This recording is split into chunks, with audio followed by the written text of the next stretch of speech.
You know what? Like when I look back, even when we were trying to buy our first place, right? We tried to buy a house. Yes, sir. And I looked at the situation financially and I'm like, man, all right, I want to buy a house. We're not in the right space right now financially. What is it that I need to do in order to get there? I looked, I'm like, bro, I need to make more money. Yes. Like that's step number one. It's like, okay, I need to make more money. Okay, how do we do that? Right? So we figured out ways to make some more money. Yep. Then we started talking to mortgage agents and real estate agents, just trying to find solutions. And it didn't happen overnight. But once you started down the path of asking the questions, then answers started to show up, right? And that's another thing that I learned is that the answers will show up when you ask the right questions. Absolutely. Right? And in order to ask the right questions, you have to be a person of action. If you're not doing anything, you're not going to see what's going on to ask a question to get an answer that you need to move you forward. So we had to start moving, man. And it was through that process that we got here. And my wife and I, will regularly sit down and say, you remember the apartment? The apartment. Apartment. Give them a little rundown of the apartment. The apartment, man. So even when we got the apartment, we felt like, oh, it was too much to pay. Like, I think the apartment at the time was, I want to say $1,200 a month for the apartment. And when we looked at the apartment, we were like, man, we're pushing it. Like, it's tight, right? And but we moved into the apartment or whatever. It was 2-bedroom. There's 3 of us in there. And yeah, it just felt like, people, it was cramped, right? It was cramped. I was like, I'm 6'3", 6'4". You're in a sardine can. I need to stretch my legs. I want to walk around my house. I want to touch some grass. You know what I mean? And I was like, no, I need to get out of this, man. So through that time, I always said to myself, I'm going to come back here. And we talk about this, right? I'm going to come back here one day and say, remember, I used to live here. Yes, sir. My mindset was already that this is not the final resting place. This is not it. Yeah. You know what I mean? This is a transition. Yeah. And because the mind was already that this is transition, it was to the point where I wouldn't even put pictures up. I wouldn't put pictures up in the house. I wouldn't want to put, family pictures up because I said, if I put family pictures up, that means we're nesting here. I didn't put no family pictures up. Keisha wanted to put pictures. I said, no. She wanted to pay it. I said, no. Because we're not, this is a stop. You know what I mean? This is a pit stop. It's not the end. Yeah. And you would go on walks and I would see other houses. And through that whole process, my mind was always on, we're moving from here. Yeah. And so now, anytime we go back to Toronto, I sometimes make a detour. I'm maybe 15 minutes away, bro. I'm making that left turn. I'm going to go by the old apartment and stop. I just look and be like, man, I used to live here. Straight up. And he said he used to live here. So your mindset is still there. Like your old mindset is there. It stays there, fam. Once you move on in life to the next step, the next phase, the next neighborhood, the next city, the next town, the next country, you have to change in order to step up to the next level. It's like a video game. Right. Like I think of life like a video game. Every level you go up to is scary and scary and scary and scary, but you still go, fam. Yep. I have a martial arts background. When you're scared, you still go. You're still going to do it. You still got to make it happen, bro. You have to. I've been scared to fight, and I still fought anyway. I'm a fighter, fam. So there's no point of sitting back and being like, oh, what am I going to do? What am I going to I don't know. It's scary. Who cares, fam? Just do it because you got to look back. Look at all the stuff that you've been through in your life, and you made it up to this point. Absolutely, man. So if you know that, you know who you are, you know where you came from, right? You got to keep going, fam. And every level is going to get more and more intense, more and more challenging. But you got to step up to those levels and bring who you are to that actual level because you're a winner, fam. Absolutely. And you know what? I'll add to that, especially because you got a martial arts background. When you step forward into those challenges, right? So, for example, even today, yes, sir. When we were trying to set this up and get with the audio and whatever, right? Now we've got you set a new floor in terms of your skill. Yes, foundation. You set a foundation. So the next time we come back and we set this up, we have a foundational understanding of how to connect all of these wires. Yes, now sir. we may have a new challenge, right? There may be a new situation that comes up technical situation that we're not equipped to, but we have a foundational level. Yes. So when you push yourself and you put yourself in uncomfortable situations, yes, right? Yes. That's when, your baseline level of training comes into effect, right? Yeah. So I'll give you this example. I also like trading. Yes. Right? So trading options and this and that, right? And comfortable understanding the basics. Entry, stop, target, right? Those basics. And then I moved into options. Yes. And with options, I jumped into something called credit spreads. Break it down. Break it down. So credit spreads are a way in which you kind of get paid to take on somebody else's risk. Yes. Okay. So I can set up a credit spread, and immediately, if that contract is accepted, I see money in my account. Yes. Okay. Sounds good, but there's a risk to that. And I remember one time I put on a trade, and I was what we call in the money, meaning I could lose. Right. I could lose. And so what happened was I was still in the money up to the point when the contract was going to expire, which means the $500 that I made, I would lose. They would also take an additional $4,500 from me, okay? Because I'm in the money. In the money.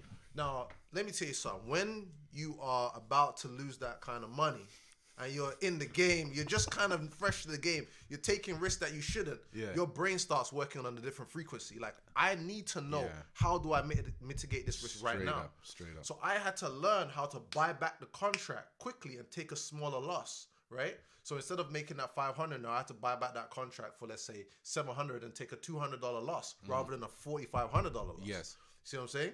So it's like, when you put yourself in uncomfortable situations, it's like your brain starts to work and say, how do I figure out how to get this done? Absolutely. Right? I've already made the decision that I'm going here. Absolutely. Now my brain needs to kick into action and figure out how to make it happen. Absolutely. And you know what?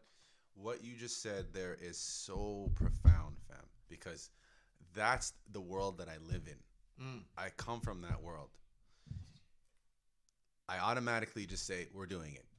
And then your mind comes up with different ways, different scenarios, different options, different permutations, if you will, to come up with a way to actually get that object or material or house or car or clothes or girl or whatever it is. Right. Because if you don't step up, then you're actually stepping down. Ooh, if you're not stepping up, you're stepping down. All right, now. Yeah. By the way, check that. So, talking about some audio there. Oh, they're saying there's no audio.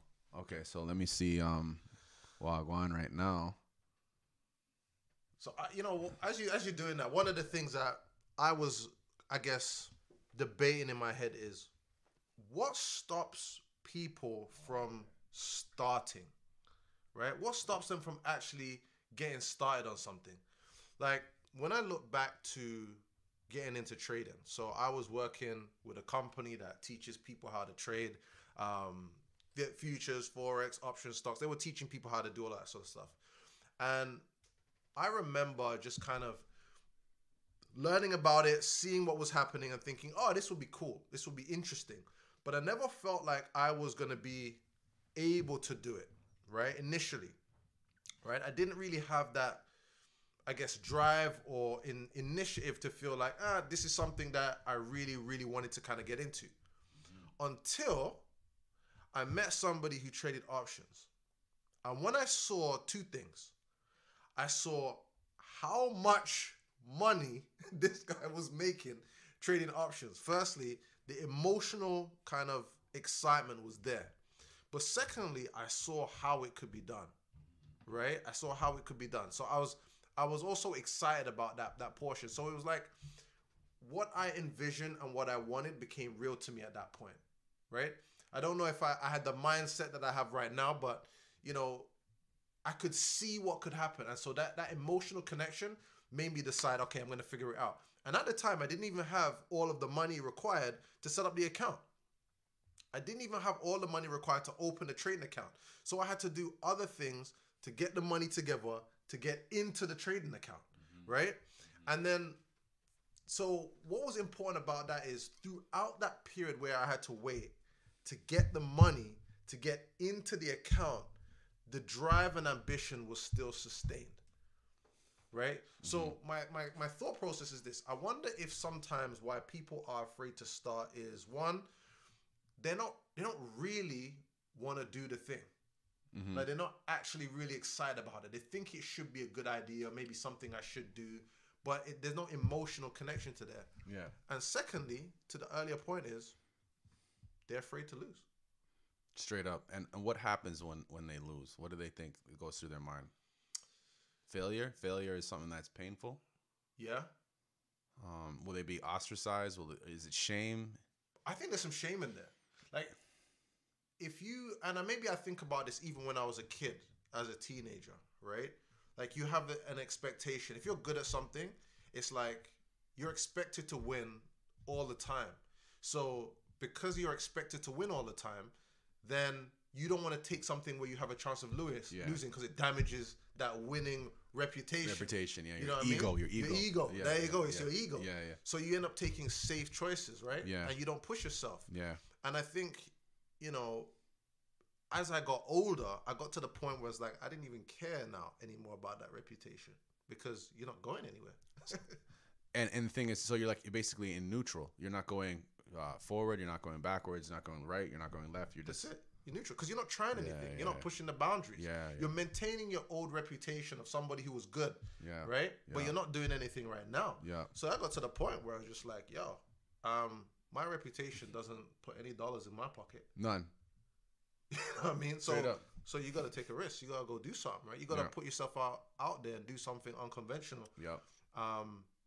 In order to be able to make this happen. Like, my degree is in religious studies. Yes, sir. Unless you're going to become a pastor, you're going to make some money. So break that down for me. So when I came to Canada, I said to myself, okay, I wanted to learn and understand more about my beliefs, about my faith as a Christian. Yes. So I went to school to learn about religion. Yes. And I would get the question often like, so you want to become a pastor? Yes, sir. And I'm like, nah, mate. I just want to learn. Okay. I just want to grow. And I learned a lot. Like, I learned a lot about how to reason, how to think. Absolutely. I challenged myself in ways, we talked about metaphysics and different types of philosophies and that sort of stuff, right? Yes. Which I think has been critical to long-term development. Yep. Right? Yep. But also, it was like, I felt like if I wanted to make money, if I wanted to be successful, I didn't need a degree to do that. Right? And so I came out of that whole thing, was like, okay, now what do you do? Where's the opportunity to make money? So I worked in insurance for a little while.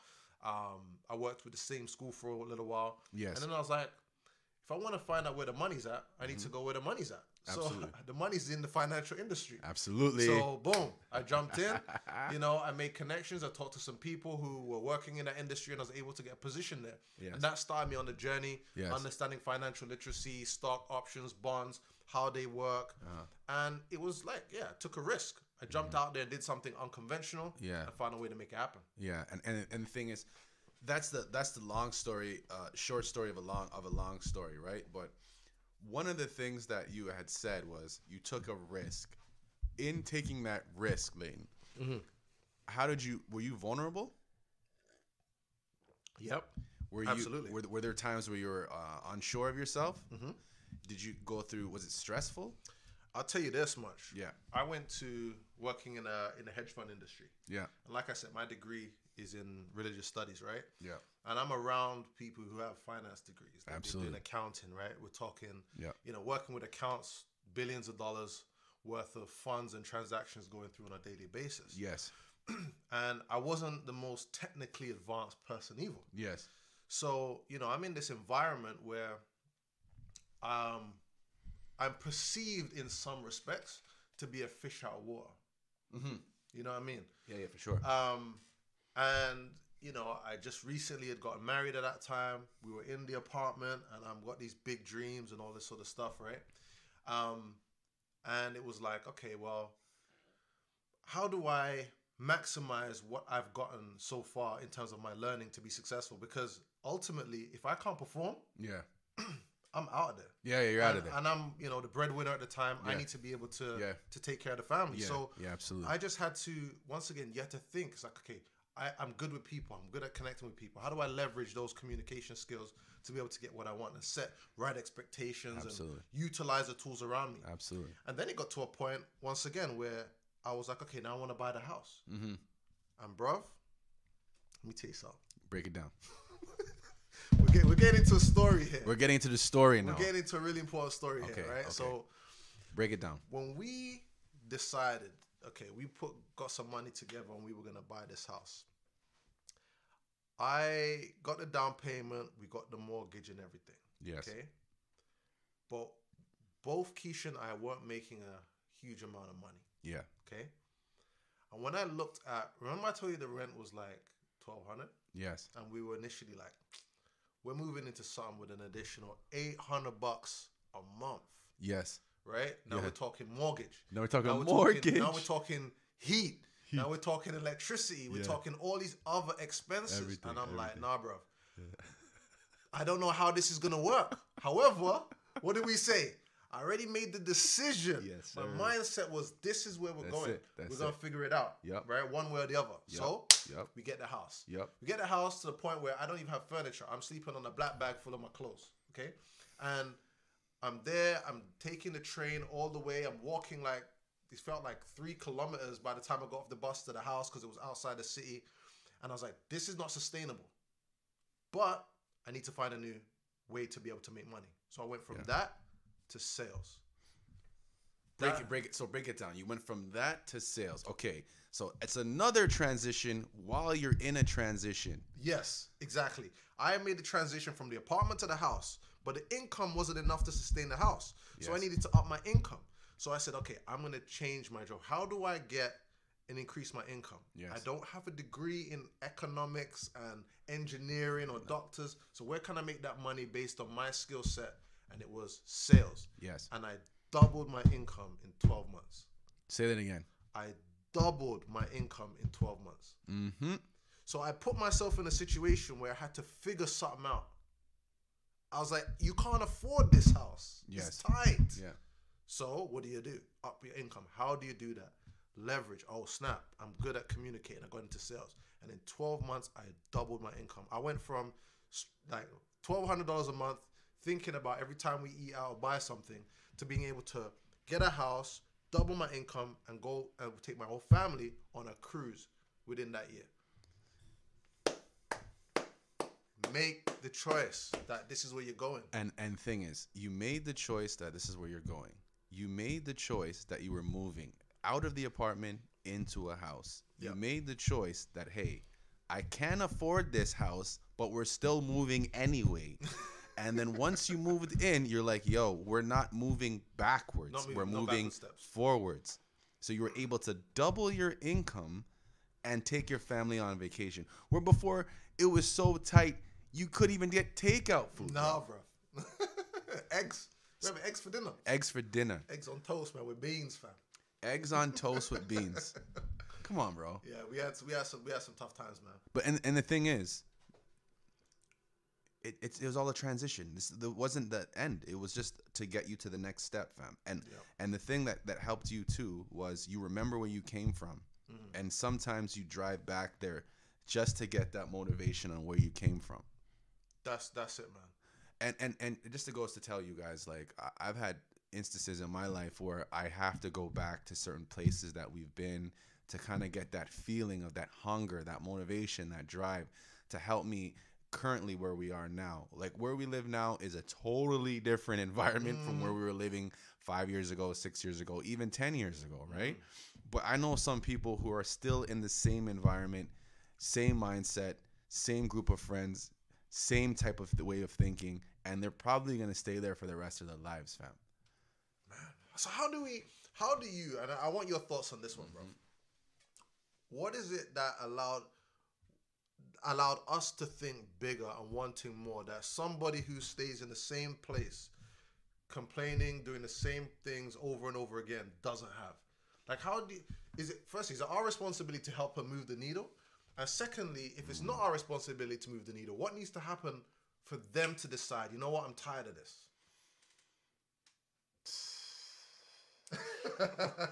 That's a loaded question, fam. Like, yeah. For me, it was just not having. Like, I got tired of not having. And the thing that, like, as Canadians would say, really grinds my gears. Grinds my gears, guy. It grinds my gears. Is when I see people who have, like, less potential than I do. This is just from my perspective. Who are actually not as smart as me, and they're killing it. And they're just like, yeah, it's easy. Like, I just do this, I do that, and you know, now I'm going on vacation for a month. And they're like, what? This guy, this like, and my dad always told me, son, 1 + 1 is 2 in any language. So 1 + 1 = 2. So if you follow that particular formula, you have to make it. The formula's there. It's written. And what it really was, though, Leighton, is just I was just tired of not having, fam. Yeah. And I have a homeboy who, like, sometimes we do jobs together, and he's just like, I'm like, he was like, he used to shovel snow. He used to like take down ice off of 40-foot trees. Right. Then he was a baker. Then he was a plumber. Then he was an electrician. Then then he was an astronaut. Like, he's done so much stuff. I'm like, yo, fam, how did you learn to do all this? And he's like, poverty. Like, just straight up. And just went back to like hammering what he was doing. And I was like, yo, not having makes you actually more inventive. Because then you learn to like make a meal out of something that people wouldn't even eat that. Or you learn to like get to wherever you need to go without having a car, or you walk, or you know what I mean? Like, I remember, bro, like at 12 years old, I had 2 pairs of pants, fam. I wore 1 pair of pants Monday, Tuesday, Wednesday, and then I wore another pants Thursday and Friday. Woo! Like, real talk. Like, it's not a joke. My mom went back to school, and she was like, yo, son, like, this is what we have to do. Mommy wants to get better and better her career, and it's going to be tight now. Wow. And I was like, all right, cool. Like, I'll just have to, like, steal clothes. Like, I used to just yo, I'm sorry. When you went to gym and you came back and your pants were missing? This is the guy right here. This is the guy right here. I had to have it, fam. I had to have it. Those nice Nautica jackets, those Tommy Hilfiger. Your boy. Where there's a will, there's a way. Yeah, straight up. Where there's a will, there's a way. And I didn't want my kids, like, we weren't rich and we weren't poor, but we were like middle class. But like you said, all the money that my parents made went towards the mortgage. Right. So it wasn't like, oh, okay, can I get this brand new Jordans, or can I get this 85 video game? No, that's not happening. It's like, yo, this is what we have. You have a roof over your head. You have food to eat. And everything else, go out and get it. And that made me a beast. That made me who I am. Yeah. Straight up. Yeah, man. But you've been a hustler from day, man. I remember PMP Productions, man. Oh, yeah. You know what I mean? Yeah. Straight up. Picture Man Productions. I've done Productions, man. So I'll give you a breakdown. I'll give everybody a breakdown.